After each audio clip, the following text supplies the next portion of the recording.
Praise the Lord, our daily bread. Isaiah chapter 19, verse 22. Lord will strike Egypt, striking and healing.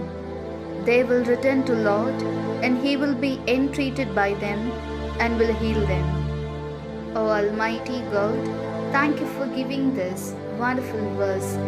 May your presence shower soundness. O Lord, your people whom you have created are engaged in the pursuits of worldly pleasures. So, according to our deeds, due punishments will emerge from you. Therefore, do not give in to temptation, do not lose heart, pray steadfastly, turn away from sin, turn to the Lord, realize that our future is in His hands, and bless us to live as a people full of wisdom. We ask this in the name of Jesus Christ. Amen. அன்றாட உணவு. எசாயா அதிகாரம் 19 இறைவார்த்தை 22. ஆண்டவர் எகிப்தியரை வதைப்பார், வதைத்து குணமாக்குவார்.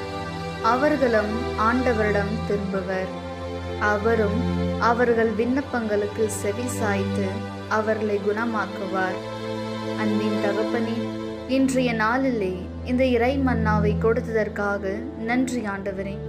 இறைவா, நீர் உண்டாக்கி உமது மக்கள் உலக இன்ப நாட்டங்களில் உழன்று கொண்டிருக்கின்றோம்.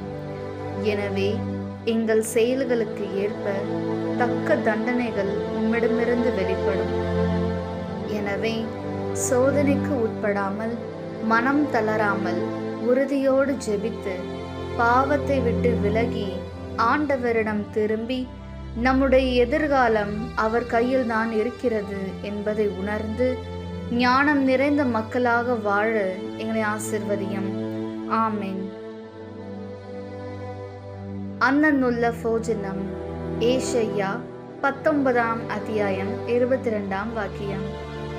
കർത്താവ് ഈജിപ്തിനെ പ്രഹരിക്കുകയും സുഖപ്പെടുത്തുകയും ചെയ്യും.